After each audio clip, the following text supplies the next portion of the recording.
Bon, je suis ici devant vous avec le président du Sablé FC Gérard Gauthier et son entraîneur Loulou Pignolet pour faire un point à mi-saison et au moment des fêtes de fin d'année, pour faire un point sur cette saison. Et tout d'abord, j'avais une question à poser au président à mi-saison. Est-ce que Gérard, tu es un président heureux? Ben oui, je l'ai déjà dit samedi soir à l'issue du match. Je suis fier et heureux, fier de ce qu'on montre, fier de alors le classement effectivement, mais fier surtout de l'état d'esprit dans lequel on est aujourd'hui et voilà, de l'équipe, mais du club en général, parce qu'on regarde bien souvent un peu trop que la Nationale 3, mais il faut regarder aussi les autres équipes derrière. Donc oui, heureux en cette fin d'année, c'est clair. Loulou, la même question, à mi-saison comme ça, sportivement, est-ce que tu es un entraîneur heureux au CBC juste avant Noël? Ça ferait être difficile, comme vient de le dire Gérard. Je crois qu'effectivement, on peut être que satisfait encore du travail qui est accompli depuis de nombreuses années, parce que c'est pas non plus que cette année-là qu'il faut regarder. Je crois que si on en récolte un petit peu les fruits, c'est derrière, il y a un travail qui se fait en profondeur. Et forcément, si on va regarder les équipes des plus jeunes jusqu'à cet effectif senior, mais comme le dit Gérard, c'est vrai que c'est l'ensemble du club qui est surtout très satisfaisant dans sa généralité, à la fois dans l'état d'esprit qui règne, l'ambiance, et puis derrière cette convivialité qu'on recherche forcément toujours et qu'on obtient. Donc c'est vrai que les résultats aident pour que ça soit forcément plus facile. Mais oui, très heureux à la fois de mes éducateurs qui transmettent tous les jours au quotidien. Et forcément derrière, on en récupère, comme je l'ai dit, les résultats. Alors justement, à mi-saison, vous êtes tous heureux, mais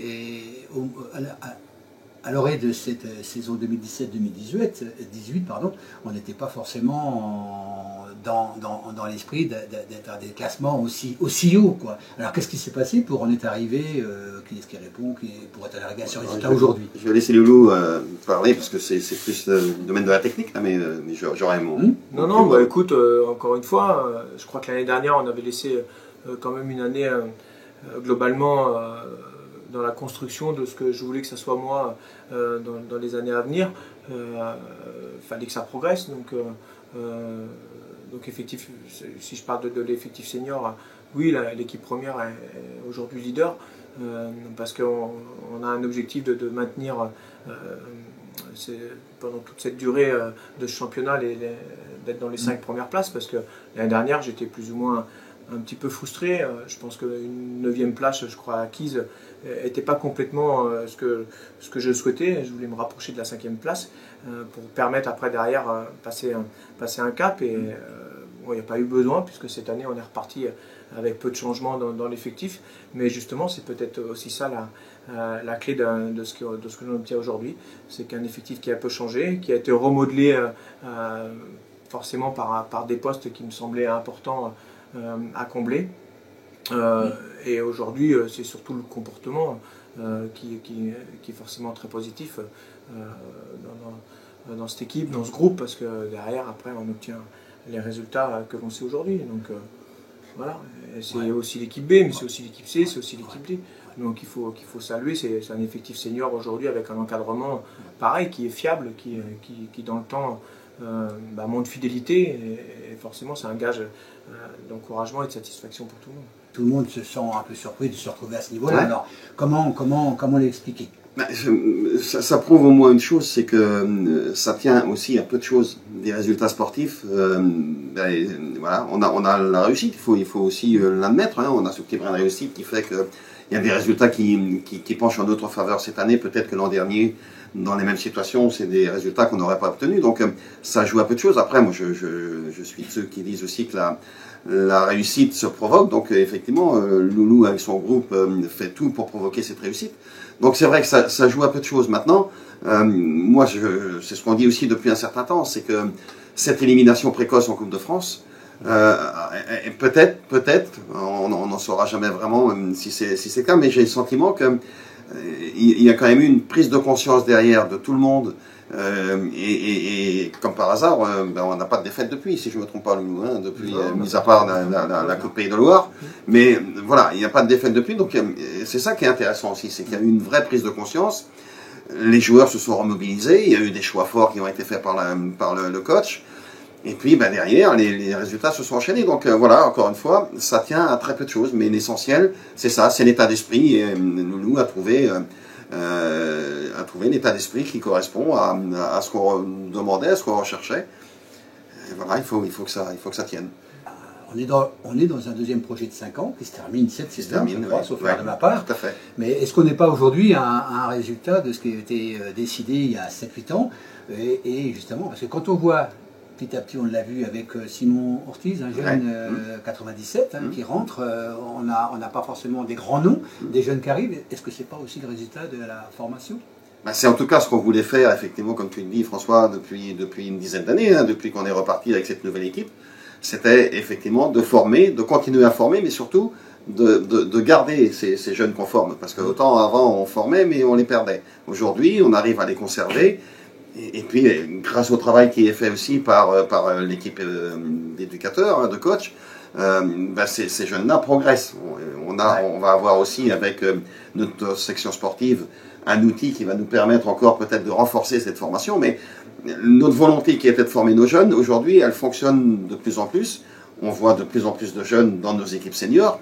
Dans l'équipe A, c'est une chose, mais quand on regarde l'équipe B, c'est pratiquement que des joueurs BSC, pratiquement que des joueurs formés au club. Donc la richesse, elle est là. Et le résultat de notre formation, il est concrétisé par les classements aujourd'hui dans les différents championnats.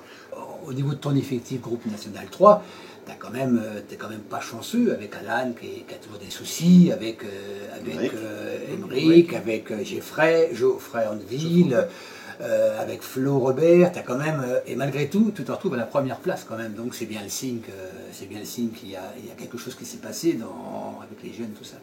Ouais, écoute, tu sais, à un moment donné, c'est toujours pareil, c'est ces mots qui me reviennent, personne n'est indispensable, tout le monde est surtout très important, donc forcément que les manques, c'est des atouts en moins. Logiquement, après, ce qui est important, c'est d'avoir un groupe relativement assez conséquent. Je te dis, c'est 23 joueurs qui sont dans ce groupe national 3. Donc voilà, il y a quand même un bon équilibre aussi. Je crois que les choix aussi font en sorte qu'à n'importe quel moment, quand il y en a un d'absent, de blessé, pour X raisons, j'ai aussi la cartouche derrière pour pouvoir le compenser, parce que aussi c'est ma volonté aussi de temps en temps où tout le monde doit exister, quoi. À un moment donné, quand il a à travailler au quotidien, quand il y a une opportunité, j'essaie au maximum de pouvoir leur faire profiter pour ceux qui le souhaitent. Encore une fois, donc moi je suis pas surpris effectivement de ce qui nous arrive aujourd'hui à effectivement cette première place. Maintenant, après, il y a les caps qui se franchissent progressivement. L'année dernière, on a été incapable de gagner des matchs importants pour justement se positionner. Là, avec une année de plus, avec un groupe, on va estimer, avec un peu plus de maturité dans la gestion justement de tous ces matchs là, qui à un moment donné auraient peut-être pu basculer aussi effectivement de l'autre côté, mais on a cette force collective. Donc, et comme l'a dit Gérard tout à l'heure, de la réussite, oui, forcément qu'il en faut, mais elle se provoque donc, par le travail, par aussi la volonté, l'ensemble d'obtenir les choses, quoi. Donc on va pas... Donc c'est parfait, donc on est à la mi-saison, on a des résultats d'ensemble du club jeune, senior, A, B, C, D, qui se retrouvent pratiquement tous sur le podium. Les résultats sont toujours là. C'est une dynamique globale, une dynamique du club global, je crois, qui déteint surtout, mais encore une fois, la locomotive, c'est bien évidemment la Nationale 3, mais qui déteint sur toutes les autres catégories, donc c'est ça qui est génial aussi. Comme je dis toujours, il y a trois choses, durée, régularité, performance. Donc dans le temps, forcément que tous ces jeunes qui vont arriver, encore une fois, qui sont en B aujourd'hui, qui sont même en C, parce qu'il ne faut rien négliger.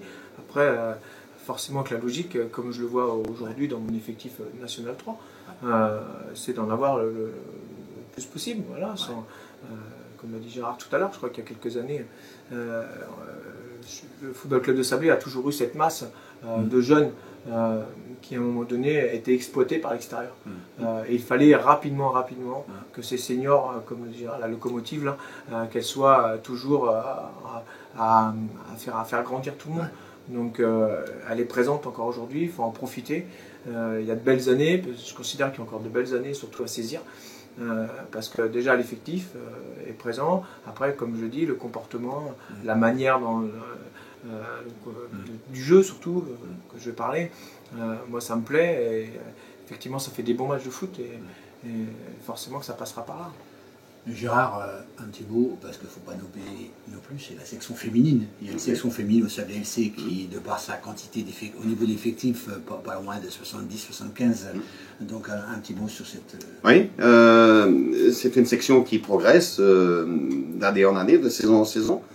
On attend, je pense qu'on a besoin d'avoir cette nouvelle génération là, des U18 là, qui commencent à intégrer un petit peu le groupe senior pour ramener un petit peu peut-être une concurrence un peu plus forte aussi, pour relancer, parce que c'est ça encore une fois, hein, c'est quand les jeunes arrivent qu'ils poussent les anciens à se remettre en cause un petit peu, ou les remplacer au cas où, et la dynamique elle se trouve là. Donc là je pense qu'on a effectivement dans les 2 ans qui viennent là, une belle génération qui arrive, avec les autres qui sont en dessous mais qui viendront un peu plus tard. Et je pense que cette section féminine va progresser là dans les 2-3 ans qui viennent, parce que la volonté est là du club, parce que l'encadrement est là. Olivier Cosnard avec ses éducateurs fait aussi du bon travail. Donc voilà, et puis on a le tournoi féminin aussi qui va donner aussi cette image positive du tournoi du football féminin, et voilà, il faut continuer à travailler, mais j'ai bon espoir que cette catégorie senior va gravir les échelons aussi dans les années qui viennent.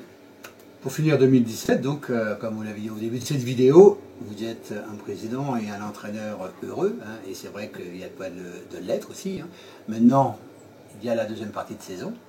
Quand on est entraîneur du Sablé FC, quand on a les résultats qu'on a du moment, comment on voit cette deuxième partie de saison? Est-ce que des objectifs ont motivé? Est-ce qu'on se prend en jeu, comme on peut l'entendre à droite à gauche, de se retrouver à l'étage supérieur pour la saison prochaine? Est-ce que l'entraîneur est dans cet état d'esprit-là? Déjà, il ne faudra pas gâcher, déjà, parce que ce qu'on était capable de faire depuis juillet, là, ne pas l'avoir oublié quand on va revenir en janvier, parce qu'il y avait quand même beaucoup d'efforts de fournis. Mais je ne vais pas changer, moi, sur des objectifs de fin de saison. Je l'ai dit, dans la durée, c'est d'être parmi ces 5 premières places.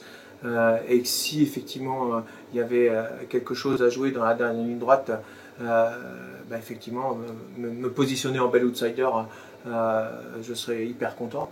Maintenant on va tout faire pour, comme je le dis à chaque fois, c'est de gagner tous les matchs. Voilà, c'est cette volonté que l'on a et qui nous anime, et je fais en sorte pour que on puisse à la fois être très solide défensivement, et puis essayer d'être capable de pouvoir à n'importe quel moment offensivement de pouvoir faire mal, pouvoir faire peur. Donc voilà, moi je ne vais pas changer ma politique parce que je suis leader aujourd'hui. Je crois que c'est les matchs les uns après les autres qu'il va falloir déjà prendre au sérieux. Et puis je te dis, il y a janvier, février, mars qui va être très costaud. Tous les matchs vont être disputés. Il y a des équipes qui se positionnent pour se bagarrer pour le maintien, et il y en a quand même un grand nombre. Donc on s'attend forcément à être attendu au plus par toutes ces équipes. Et tant mieux, parce que ça va faire un bon début 2018. Donc voilà. Et au niveau du président, au niveau club?